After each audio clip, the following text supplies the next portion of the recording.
of Snake River salmon. Okay, I think that needs to be a starting point of any serious discussion about resource management in the Snake River. Other people might disagree, but to me that just discredits their, where they're coming from. But this is the issue. Should environmentalists accept total instrumentalization of the water resources of the Snake River Basin as part of a global plan to reduce greenhouse gas emissions? Okay? And here is the kind of less stringent Kantian argument, right? Here, this one, right? Some neo-Kantians might say, yeah, we got to, right? Remember the Tom Regan's, and then this is the more stringent argument here, okay? And this is the argument that I want to continue on. So we have to ask ourselves, are the values at play here analogous to the values at play in the chimp-to-human heart transplant? Or are they more like the values at play in the lifeboat example? All right? Fascinating question. All right, so this guy, Murray Bookchin, he was, I don't think he ever held a full-time teaching job. He held a number of adjunct professor positions and, 1-year appointments here and there. But he's much more of a street level philosopher. And social ecology is a huge sprawling field, and I would never suggest to anybody that Murray Bookchin is the founder of social ecology. That would be crazy. It's really social ecology. Social ecology is social justice applied to environmental questions. All right? To sum it all up, I mean, really, in a nutshell, that's what and of course, social justice traditions have been around since at least the time of Jesus Christ, and long before that, obviously, in various cultures around the world. Social justice traditions have dominated, really, most discussions in most societies about how we ought to care for one another, right? And social ecology emerges in response to ecological crisis, right? But it's social justice concerns applied to ecological crisis, okay? So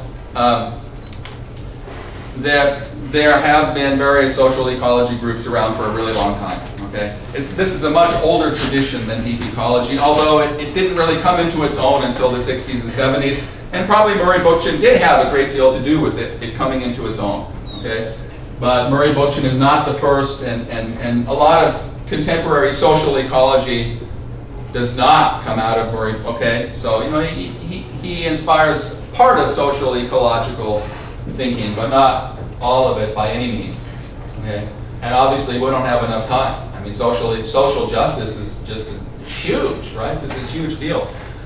So if we want to apply social justice to environmental concerns, right, we would need a lot longer than what we have, a lot more time.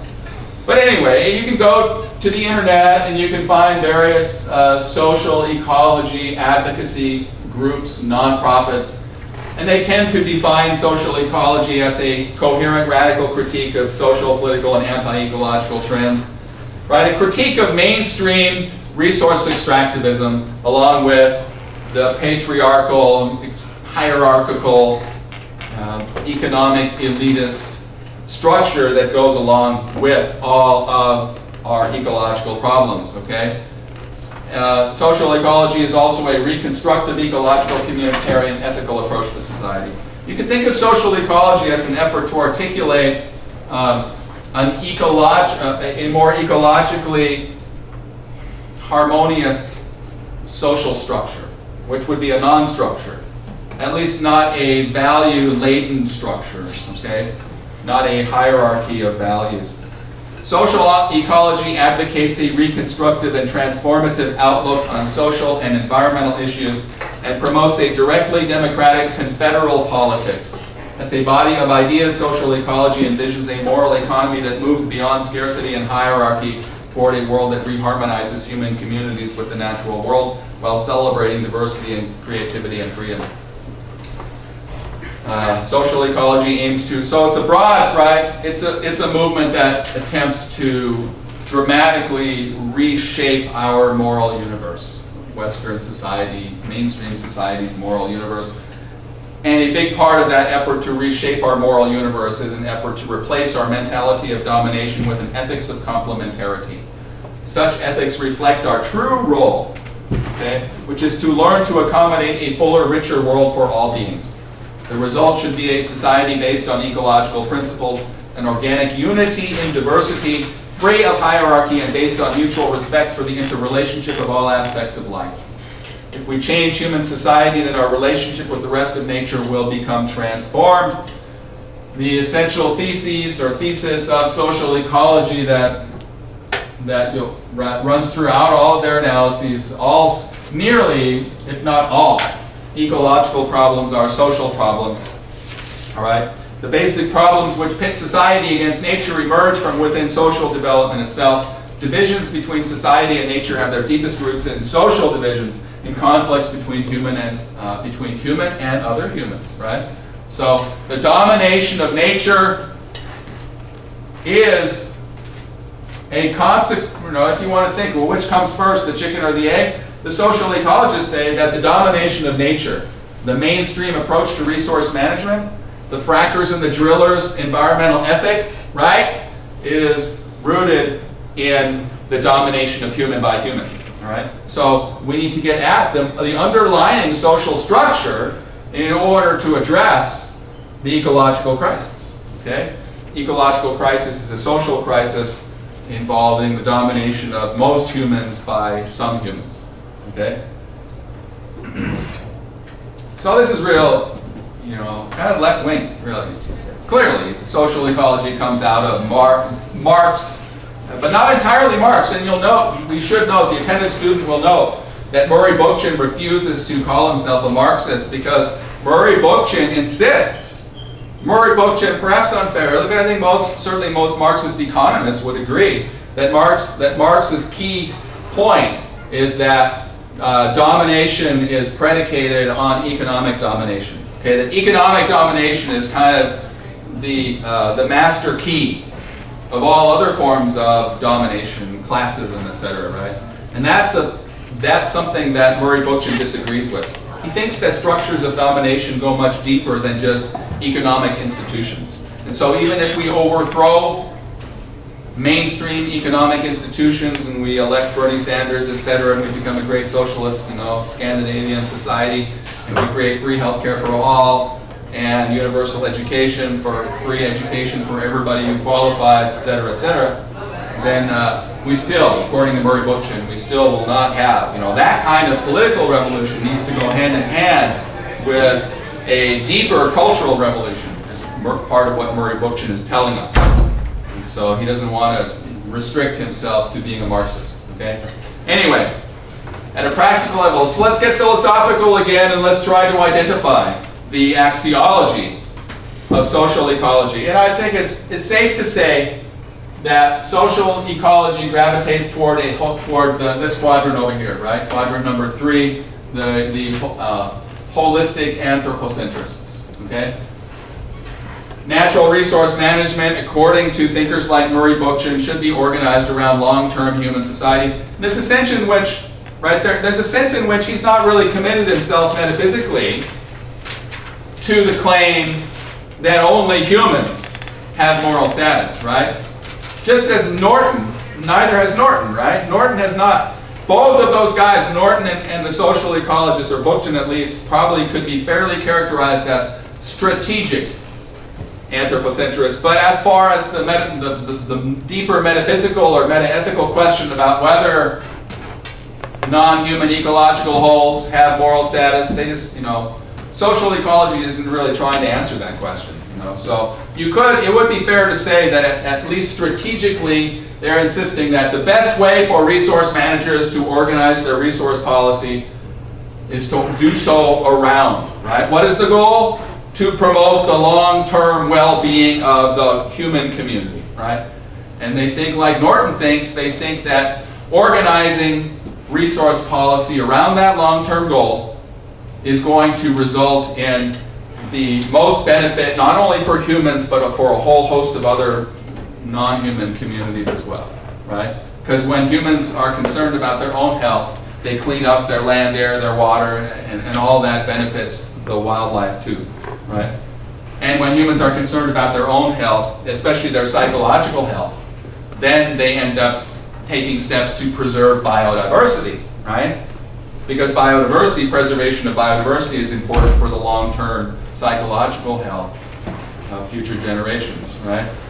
So anyway, so social ecologists would just say, look, that's all we need, right? And they would agree with Norton on that point. They would agree with Norton's convergence hypothesis, that let's just organize, for example, let's organize the resource policy that we apply toward untested chemicals, new and untested chemicals, right? Let's organize that, our resource policy, our chemical policies around the long-term well-being of human mothers, for example. And let's try to get human beings to their bodies to not be riddled with all these chemicals. So anyway, and doing that in itself will have this ripple effect across all kinds of non-human communities too, right? So anyway, strategic anthropocentrism at the very least, right? But not necessarily a commitment to metaphysical anthropocentrism. Okay, you guys get that? All right. Social and ecological crises are rooted in the historical and ongoing destruction of ancient customs of mutual aid. Whenever you encounter this term mutual aid among the writings of social ecologists, what you are encountering is a tip of the hat and an indirect praise, a tacit praise to the work of Peter Kropotkin, because that happens to be the title of his most famous book, Mutual Aid. Those of you who are interested, Kropotkin is usually described as a Russian anarchist, which is, anyway, in a philosophy class, when you encounter that word, you don't think, some psychological characteristic, or the guy's got a beard and he's got wild eyes or something like that. You think about the view that that social and political philosophy should be oriented toward promoting a society that is not characterized by this value hierarchy that has plagued us for so long. Okay? That's all anarchists, that's what they're saying. That we should construct a society where there is still structure, but the structure is not invested with valuations, right? Where some human beings are better than other human beings. Okay? So ultimately, the anarchist really is a natural ally, and is naturally inclined toward biocentric egalitarianism, right? Right? The anarchist is inclined toward biocentric egalitarianism, but of course we already are suspicious of how practical it is, right? Because the biocentric egalitarians, it's not anyway. But at least probably the anarchists are committed to the idea of equality of all human beings, right? Equality, regardless of whether your gender or your background or anything. Anyway. So social ecology would be very curious about the compatibility between ecocentrism and our current social, political, economic system. You might wonder whether or not, some of you might have already wondered whether or not Leopoldian land ethics are really fully implementable, fully practicable in capitalist society, in a society which valorizes private property to the extent that the United States does. You notice I stepped back, I retreated from using the term capitalism, because I've become very reluctant to do so in the context of an environmental ethics class, because it's really involves biting off much more than I understand, or much more that I could teach. I'm happy just identifying this one defect in 20th and 21st century capitalism, global capitalism. And that's the same defect that Christopher Stone analyzed for us, right? But correcting that defect does not involve overthrowing capitalism per se, or in toto, right? In total, right? Correcting that defect perhaps involves implementing a system like what Christopher Stone proposes, right? The defect being, we seem to be living in a system, we are living in a system which for the last 200 or 300 years has allowed and enabled the raping and pillaging of our natural commons, right? And the consequences for biodiversity and for the health, for the quality of our air and our water have been disastrous, right? And so that aspect of 20th and 21st century capitalism. Somehow, environmental ethicists are encouraging social political philosophers to come up with a response to, right? And I think probably our friend, our new social ecologist friend, Murray Bookchin, is, he's clearly doing a lot more social political philosophy than what we're used to in this class. And so he invites us to consider, right, the possibility of organizing natural resource policies along these Leopoldian lines, these holistic ecological lines, right? Which is what Leopoldian resource managers said, that's the future. We have to go there. We have to go toward a culture, not toward, but we have to achieve a culture which bases its natural resource policies on the health of ecological wholes, right? And what Murray Bookchin might suggest is that if you really want to get there, right? There's no other way to get there other than challenging those aspects of 20th and 21st century capitalism which encourage landowners to instrumentalize and extract as much profit from their land as possible, right? So things need to change, in other words, things have to change dramatically, economically, socially, and culturally in order for Leopoldian land managers to begin actually implementing Leopoldian principles, okay? So anyway, and we're heading in the opposite direction, so perhaps there are some discouraging kind of notes on this page, but it's true that the United States seems to be going in the opposite direction, right? Rather than going in the direction of adapting our economic, right, institutions to our newfound 20th and 21st century ecological understanding, right? Which is what an enlightened society would do, right? An enlightened society, in light of the insights and new knowledge that our ecological friends, our scientific ecological friends are developing, an enlightened society would adapt its economic systems, right? In light of its new understanding of the ecology, right? And in light of its new understanding of its study of the home, right? The rules of the home, the oikos nomos, would be adapted to the newfound knowledge generated by the study of the home, the oikos logos, right? But we don't live in an enlightened society. We live in the Dark Ages, right? The new Dark Ages, where global corporatist feudalism is the new order of the day, and it requires a new sort of darkness that 500 years ago was provided by religious mumbo-jumbo, right? And now we don't have any religious mumbo-jumbo. What we have, though, is scientific materialism. We have the idea that everything in nature is nothing but a resource, nothing but a property, and that's the idea that dominates, of course, 21st century resource management. Anyway, okay, so the ecology of society under 21st century corporate capitalism is in fatal conflict with the ecology of Earth. Global warming and climate change is the most obvious manifestation of that fatal conflict, but more generally, destruction of Earth's life support systems, destruction of biodiversity, and global ecocide are obviously. So along comes Murray Bookchin, and you'll notice that he's much more concerned about urban environments, and he's much more concerned about the human condition than most of the authors who we've read so far, okay? He's the creature of an urban landscape, and he's kind of this crunchy old socialist guy, right? Socialist, anarchist, civil libertarian. All three of those terms can characterize Murray Bookchin. So those of you who think those terms are incompatible need to rethink. Civil libertarian, socialist, anarchist. He's happy to embrace all three of those terms, and he thinks they all have to go together. I mean, you can't be a civil libertarian without being someone like a socialist who cares about the commons, right? And you can't, anyway. Murray Bookchin says the terrible tragedy of the present social era is not only that it is polluting the environment, it is also simplifying natural eco-communities, social relationships, and even the human psyche, right? The pulverization of the natural world is being accompanied by the pulverization of the social and psychological worlds.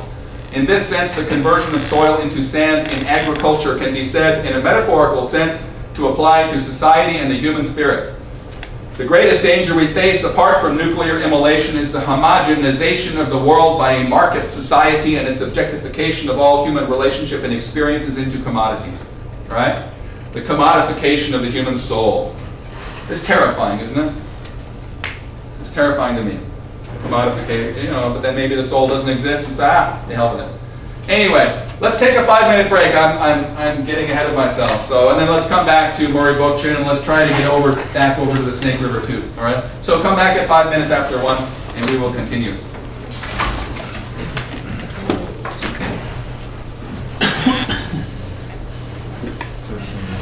Kind of reminds me of that guy from the Grateful Dead, Jerry.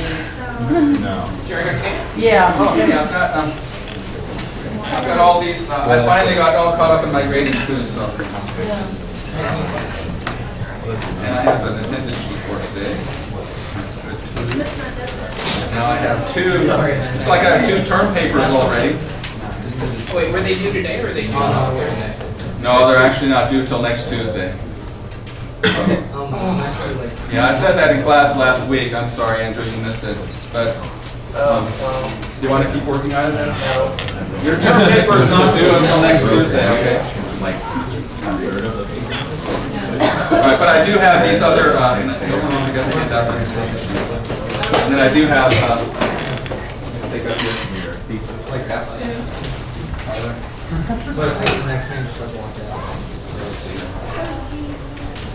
Hour too much, it always makes me want to make some hour time. Just like me. Okay. Right by Mother Earth, and they can't be population of humans. Sacrifice all writing technology to better humanity. Business environment. Yeah, let's try something that doesn't involve killing people. When it's almost sacrificing, that's worse than killing a person. You're talking about killing a river. All right, anyway, those are S through Z there. Billions of only gets 4 cents off of that.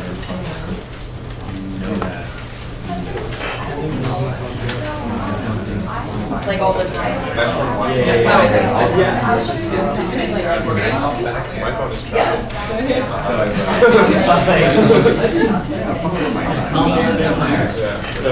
My old bro went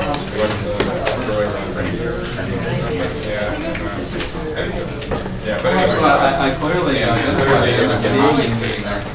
had pronounced like all back. Team 1's proponents of policy option I one. just basically would be on how all Yeah. So where's your name? So he was like very. You're Jason Riggins? Okay, you want to be a DC ecologist? When it comes to moral struggles, you will find the mainstream policy option defended from the point of view primarily of blue-bay conservation. I mean, they focus on economic questions, they're strongly anthropocentric. Right, they emphasize board feet of timber to the exclusion of any undisputed value in the forest. Remember all that? Just go back to Leopold's dichotomy. A.B. Cleaver.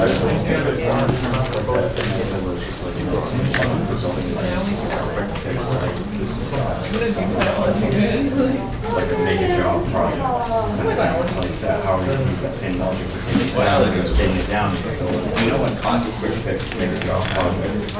Yeah? That's what I was I'm not really into I was pretty fun. Yeah. Lying over it though, but kind of how I feel. Well, yeah, look, we have, why don't you just cross your name off there?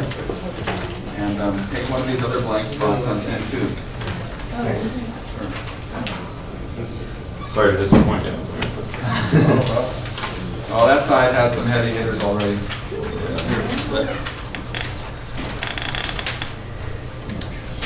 All right, so he has a pretty interesting life history, no doubt about it. A real likable guy. New York City 1921, Russian immigrant. His parents were Russian immigrants, and he kind of grew up immersed in a socialist worldview because his grandmother was a revolutionary in Russia, and but he repudiated Stalinism when he was a young man. As soon as he kind of realized what was going on and what was actually going on in Russia with the Communist Party, he repudiated that aspect, but he joined the Socialist Workers' Party. He was I think he was an electrician. I'm not sure. I don't know that much about his life, but I'm pretty sure he was an electrician, and he did a lot of union organizing work. And he also published. He was an editor of various radical journals during his life. And then philosophically, or in terms of his political views, this is more, this is where he's coming from with his political views. Socialist, civil libertarian. This term libertarian is often twisted and, anyway. So I always try to qualify with the term civil. There's a big difference between civil libertarianism and what some of the, what I would characterize as corporate libertarians are arguing.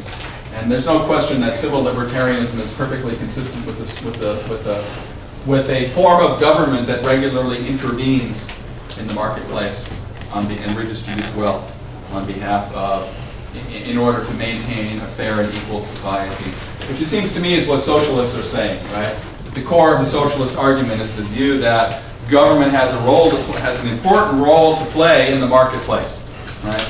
And that just government involves regular intervention in the marketplace to redistribute wealth throughout society and keep wealth flowing, right? Keep capital, not capital, but to keep value and goods flowing throughout society, right? Anyway, and Bookchin is one of those guys who would identify among our most important civil liberties are economic liberties. And economic liberties must be protected by a zealous government against the rapacious tendencies of big business, right? So to defend our civil liberties, we need a government that defends our economic liberties, okay? And for this reason, socialism and civil libertarianism not only are not at all at odds with each other, but they actually lean upon each other and require each other, right? Because without economic liberties, which are secured by regular intervention in the marketplace, the socialist aspect, we cannot have our civil liberties, right? The civil libertarian aspect. So, and then he folds in this whole natural resource question, right? And argues even further that to be free, to be secure, to have our civil liberties protected, we need a government which takes care of our commons, right? And our commons are primarily, the most important aspects of our commons are land, air, water, wildlife, right? Land, air, water, wildlife, right? And so, to be a socialist, to be a civil libertarian, you need to be a socialist and you need to be an eco-socialist, right? To be a libertarian, to be a true civil libertarian, a true defender of the civil liberties of the common woman and the common man. Right? The common woman, the common man close to earth, you have to defend their liberties with respect to land, air, water, wildlife, right? And that means you can't allow a society to commodify those things, right? That's absolutely beyond the pale, right? When a society commodifies land, air, water, wildlife, that goes totally against the civil liberties of the common woman and the common man, right? So Murray Bookchin would say to hell with all this this federalism that we live under today. If I may say so, under the guise of Murray Bookchin, take down the American flag, take down the whole country. All right, go back to a local form of governance. The term that Murray Bookchin likes to use is libertarian municipalism. He also uses the term municipal confederalism. He thinks we need to return to local governance. The largest unit of government should be the municipality. And then if one municipality wants to form alliances with another municipality, they can form alliances and federations, right? But he's suggesting that perhaps we should return to more of a city-state form of government, and that this sprawling nation state that we have now needs to be broken up into much smaller units, all right? So take down the American flag and, you know, call it a day as far as the experiment of the United States of America. And that would be done in the name of invigorating democracy, invigorating people's control over their future, people's control over their economies, people's control over their natural resources, all of which are deprived under our current system. All right? So that's where he's coming from, socially and politically. But this is not a course in social political philosophy, and so we don't pay, you know, we're not going to pay a lot of attention to those kinds of very radical political proposals, and we're going to focus more on, we're going to try to reconstruct his environmental ethic. All right? Okay. So, again, Darwin shows up again, right? The Darwinian flavor of Bookchin's account of the origins of moral relations. Bookchin seems to be offering us a Darwinistic account of a Darwinistic answer to the originary question, which is interesting. I mean, maybe not, I don't know. But is he really, anyway. He says every social evolution, this should be familiar to all of you, because we encountered it with Leopold, we encountered it again with Stone, and Darwin is figured prominently throughout this whole course, right? But now we find Bookchin talking in Darwinian terms about the emergence of of moral norms regarding, you know, how we treat each other and how we treat the natural world. So Murray Bookchin wants to describe culture and morality as a product of what he calls second nature, but he insists that second nature is perfectly continuous with first nature. And so he rejects the idea that culture and nature have a dichotomous relationship with each other. Okay? He rejects the culture, metaphysically, he's rejecting the culture-nature dichotomy. He's saying that culture is continuous with nature.